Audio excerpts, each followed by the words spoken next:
fala em Power People ou Empowerment People, eu estou pegando o pessoal do meu time, eu estou crescendo o pessoal do meu time, eu estou dando poder, eu estou delegando poder para o meu time, mas, ao mesmo tempo, eu tenho que fazer com que a interface também tenha responsabilidades, né, direitos e deveres, vamos chamar assim, no momento em que eu começo a dar esse poder.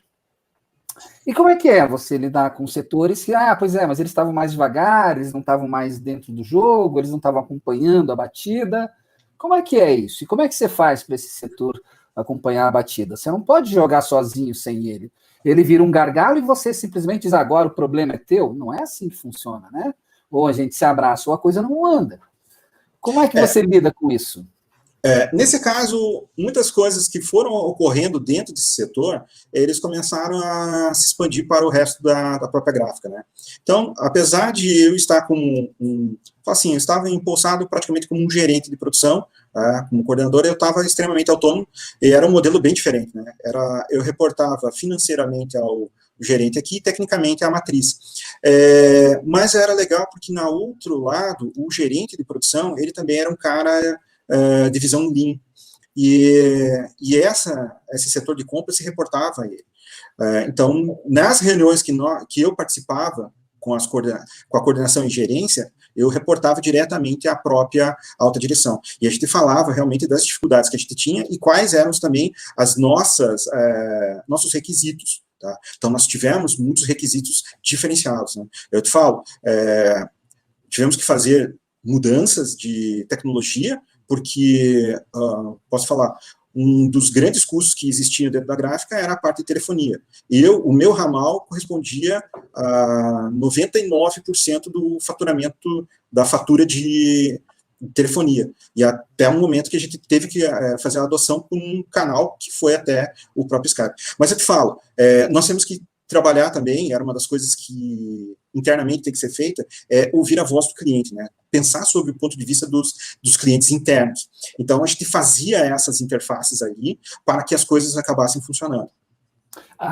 Então legal. Então aí você tem que inicialmente entender qual é a voz do processo, entender todas as necessidades de processo, e a partir disso transformar isso em voz do cliente para o teu fornecedor, e ao mesmo tempo traduzir a voz do cliente do teu cliente em requisitos para você. Né? Perfeito. Então, essa transformação vai partir primeiro dessa voz do teu cliente, daí você cria a voz do teu processo, né? Faz com que ele mostre todas as necessidades, ele mostra o que ele é capaz e o que ele não é capaz de fazer. Né? Aí a gente entra no Six Sigma forte, entra as variabilidades, entra os controles, entram os aprimoramentos, né, os DOEs da vida, os CEPs para controle, enfim, as ANOVAs para entender se as nossas medições estão equivalendo a toda a população, nos mais variados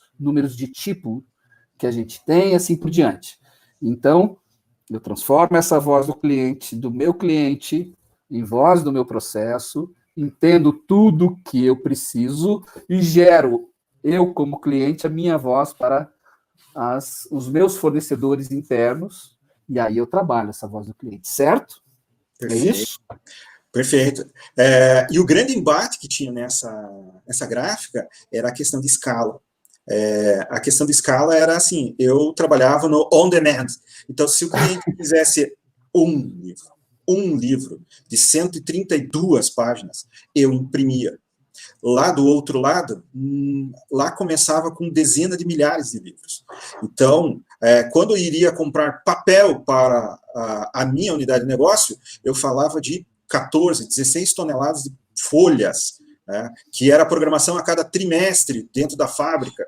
Lá, eles falavam 14 toneladas de papel, lá era umas 3 horas de produção, lá era o que eu consumia em um trimestre. Só que tinha um detalhe, né, era o valor agregado. Então, o valor agregado, nível dos clientes, etc. Então, realmente, todos esses projetos dentro dessa unidade, ele era baseado plenamente na voz do cliente. Então, quando ela expandiu, no início era só impressão em preto e branco, chegou a ter a primeira máquina de impressão a laser colorida de tinta líquida, aqui do sul do país. Um investimento de milhares de... foi 1 milhão de euros aqui. Estou falando lá de 2000, em torno de 2005. Então, foi um investimento extremamente alto, né? Rendeu até reportagem no meio da indústria gráfica, né, falando que era uma das primeiras empresas a trabalhar com esse tipo de tecnologia. E aí foram novos desafios. E aí era o outro desafio, era o vendedor, o gerente de vendas, entender o que a gente poderia produzir. E aí era uma abertura, era um outro meio, era uma outra escala, era uma outra velocidade, e aí eram novos produtos que começavam a partir dele para ser vendidos. E aí muitos embates, alguns já ouviram alguns relatos, né? Eu já citei o que não é ouvir a voz do cliente, o que era ouvir a voz da pressão, né? Uma maneira antiética para fazer a pessoa ganhar o sim pela pressão.